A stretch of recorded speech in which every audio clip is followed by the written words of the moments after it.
Destiny here. As you can see from the title, I'm going to show you how to lay and slay your sew-in, and yes, that includes that closure honey. So this is the braiding pattern that I always use. It's super beginner friendly and it works for pretty much any hairline. So please pause this video, take your snapshots, take your notes, take whatever you need to get this on lock. So the first thing I do is I lay my edges. Weird, right? But yeah, I lay my edges because the way my hairline is, if I have no leave out, I cannot use the wefts and make my own baby hairs. It just does not work for me. It looks super crazy. Maybe you can do it. Maybe you want to experiment and try with that, but I have and it does not work for me. So just gonna start by laying those edges, and I lay them first mainly because it's so hard for me to like get my edges how I want them to be when I have like my hair sewn in. I don't even know how to explain that, but yes, this is how I like them. And yes, I know they laid. I just learned how to do that like earlier this year. Remember y'all was getting on me about my edges? Not anymore. So this is the Nature's Best hair food, and I got this in like a beauty shop in Brooklyn last summer. Shout out to Adia who put me on this. I really love this for when I'm doing my braiding patterns for my crochet braids and my sew-ins. I'm taking this all-in-one weaving kit. This is only $3, yeah, guys. Get you one of these. This will have everything you need, all tools you need to successfully sew in yo hair. So as you can see, I took this net and I measured it to the back of my head because the way my hairline is in the back, I never have enough braids in the back that's conducive for the amount of tracks I need to have back there. So I take that and I sew that down to just add some more, like, it'll give me some more flexibility with how many wefts I can put in, because I have more space, more room to, like, you know, loop the needle around, if that makes sense. This method works for me the way I sew. It's very basic. I undersew, and then once I get to the end, I cut the thread a bit shorter, and then I tie a knot, and then I cut the excess off. All right, Renaissance woman, bougie on a budget tip number 1. Be resourceful. I cut these 2 elastic bands off of an old weaving cap, and now I'm just cutting off those clips that are on the end. And look what I'm about to do, y'all. Just look. It's magic. Voila. Look at this. This contraction is what's gonna make my closure extremely flat. I'm not going to have any problems at all. So how you sew this down is super easy, and it actually makes sewing the closure down in general just so much easier. I can't believe I used to just go in and sew my closures down without doing this. So as you can see, I started by just pinning one side down and went in on sewing the other. And once you're done with this side, you go to the other side, and then you go to sew the perimeter of the closure. It's super easy. I highly recommend that you do this method. Do not worry, this will not snatch your edges, just as long as you sew the elastic band as if it were a track. Like, don't go and sew it in front of your braid on your edges. Just, loop the needle around the braid and actually lay the elastic band on your braid. And don't worry, it will be disguised because I will be sewing my wefts over the elastic band.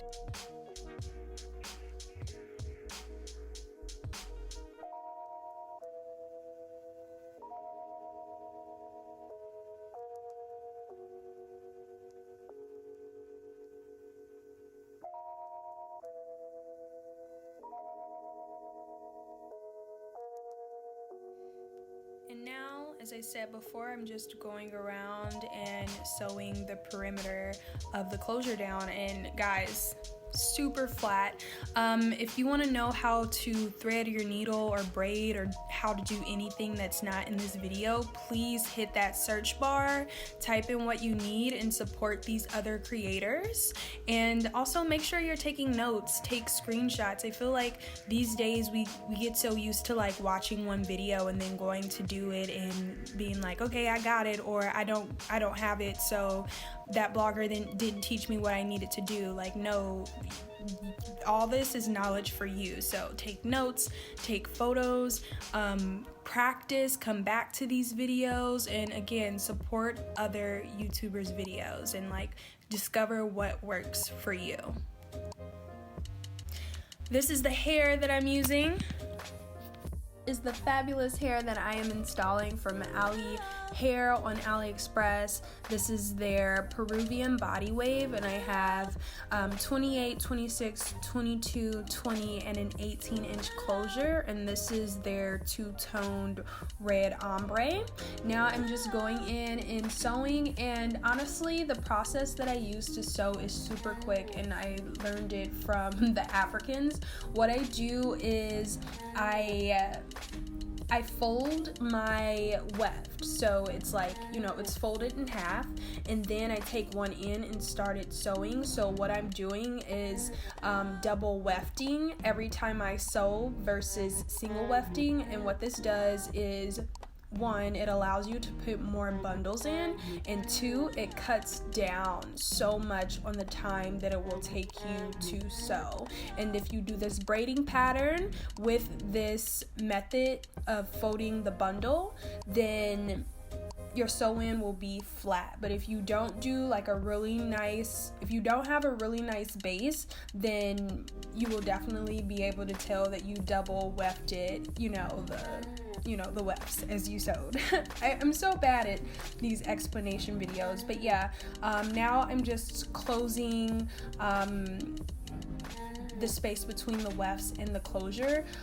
Every time I do my hair, this is different, so just understand that you'll have to always work with the space that you have, and you have to think logical as to what would be the best way to lay your wefts and sew them down that will close the space between your wefts and your closure and make it flat, if that makes sense. So now getting on to the styling, which is my favorite part. I absolutely hate having to do my hair, so sewing is just a dread, but I'm always relieved when I get to see like the beauty of all of my hard work. So I'm just starting by detangling the hair. I really do like this hair. I don't get a lot of shedding, which is awesome, and I've already washed it, and just look at how much shine it gets. And y'all, when y'all see the end of this video, like the end results, you're gonna be like, damn, like that's washed hair. Yeah, it's not a game. So after I detangle my hair, I parted my middle part, and this is some maracuja oil that I got. It's like a little sample that I got. I don't even remember where I got this sample, but I'm taking my Lioness Beauty hair straightener, and I'm just taking a brush and chasing my hair with the flat iron to get it super flat. Like, look at this. I just used oil and the flat iron in the chase method, and it got this hair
Once my closure is down tight and flat, I just take some concealer and put it down the part. And now what I do to make this look more natural, I take the very front pieces that's right next to the part, and I don't gel them down as a sideburn. I just take the very tip and like gel it down, if you can see what I did right there. But yeah, hair's done, hair slayed. I hope you guys enjoyed this video. Please give it a thumbs up and comment down below what you think. And also don't forget to tag me in your Instagram post. And hold up, I forgot that I took this hairspray. This is the Got to Be Glued hairspray, and I'm just putting that at the top to make sure those flyaways stay down. But yeah, again, y'all are so awesome, and I'll see you in my next video. Peace out.